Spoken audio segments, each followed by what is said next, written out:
Welcome to Reading Skills Part 1. My name is Sarah Lepshy and I'm going to be guiding you through some strategies for getting the most out of academic materials and texts. Let's begin.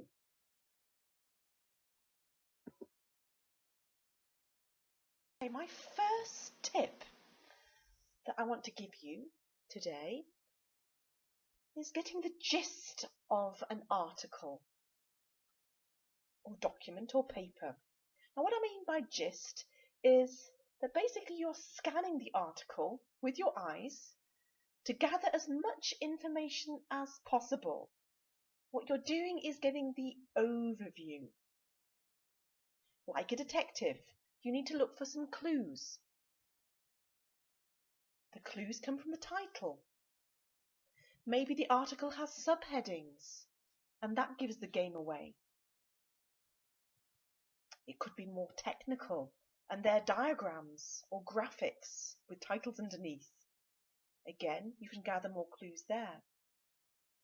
Maybe it's a newspaper article with pictures or photos. The eye is directed to those graphics, those pictures, and it gives you some more clues. Maybe there's some quotations that are bolded out. Again, that helps you get the gist of the information that you're given.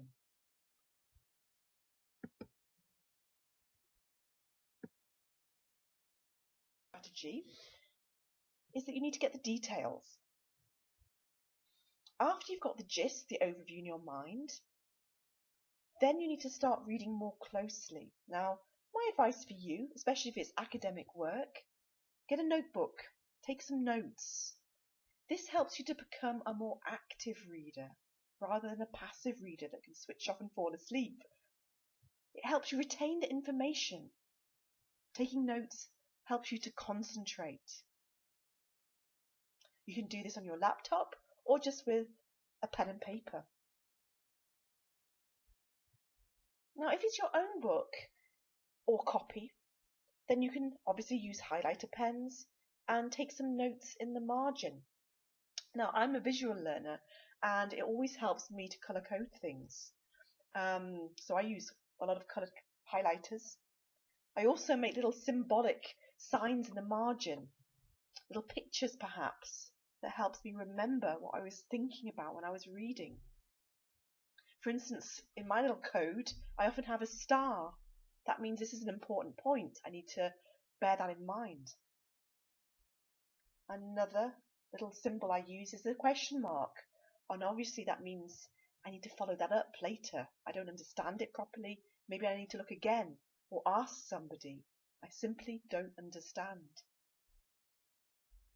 Finally, I use a smiley because sometimes academics are quite funny and amusing, and I want to kind of remember that funny and or amusing remark.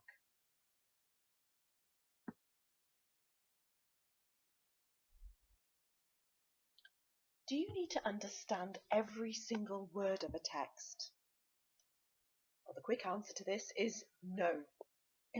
You don't need to understand every word in a text. Please don't do this. It will take you hours. Instead, focus on understanding the main idea of the article and then hone in on the key terms. You may have to look up the key terms instead.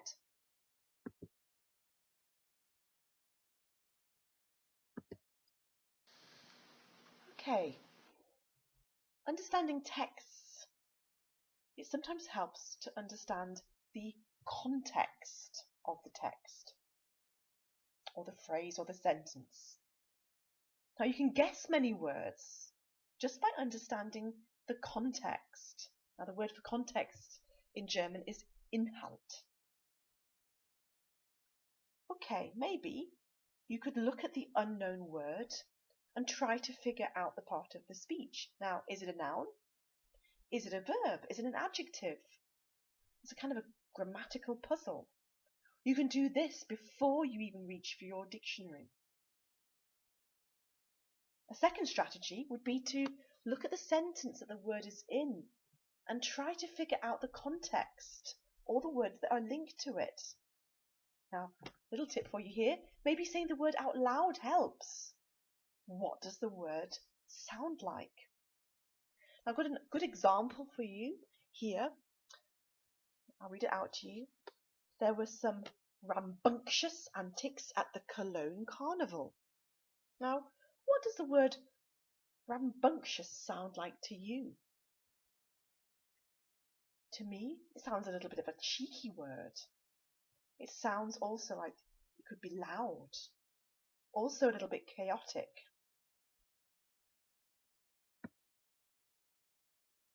Do some practice exercises together.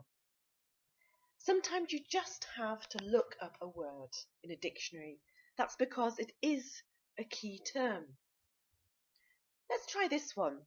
Imagine you have to read an IT manual and there are lots of words in it, key terms, that you simply don't understand. Okay, I would like you to have a guess at the word first, using some of the skills from the previous slide. Once you've done that, look it up on an online dictionary and then think, how close was your guess to the definition? Now let's have this in the situation of the world of IT. Here are your words to guess and then look up. The first one is the word default. Number 2, downtime. Now remember, the context is the world of IT, not necessarily just relaxing at home. Have a guess.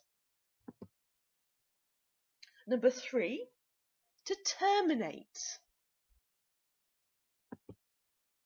4, to configure. 5, to upgrade. And finally 6, manually. What do you do? How far was your guess from the actual definition? Good. Okay, our next slide is about identifying the main idea in a text. Now my first point is this.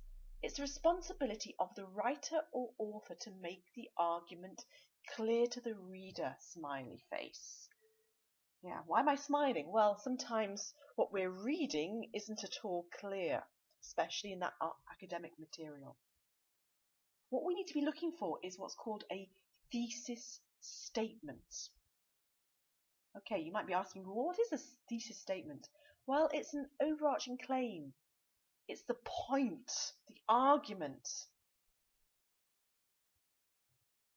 Now, in English writing, the thesis is often near the beginning of the text.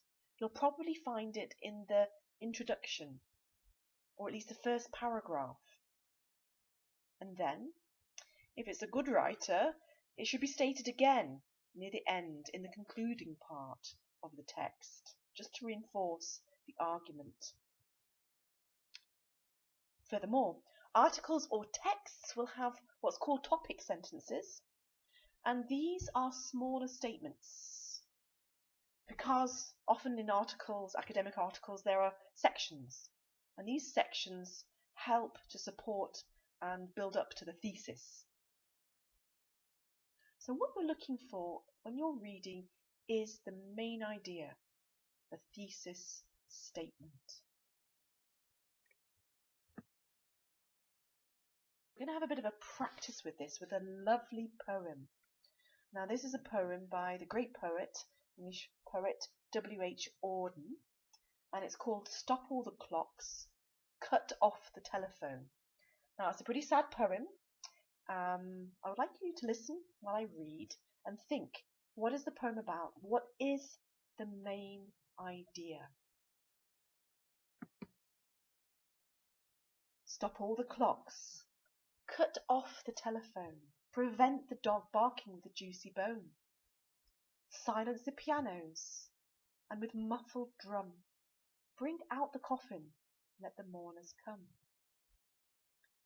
Let aeroplanes circle, moaning overhead, scribbling on the sky the message, he is dead.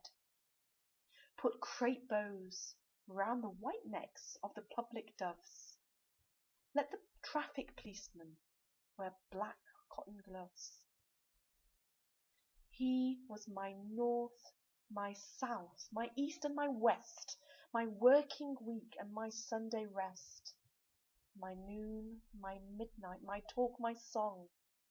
I thought love would last forever. I was wrong. The stars are not wanted now. Put every one out. Pack up the moon and dismantle the sun. Pour away the ocean and sweep up the wood. For nothing now can ever come to any good. Okay, what do you think the main idea Auden wanted to get through to you? What was his thesis statement? What's the poem about? Well, obviously Auden is writing about death. Someone he loves has died, and he clearly feels very, very sad.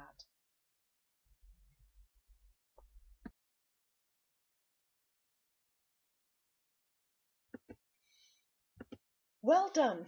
You have now completed Reading Skills Part 1. You can take a short break if you like, and then click on to Reading Skills Part 2. Thanks for your attention, and see you in the next presentation.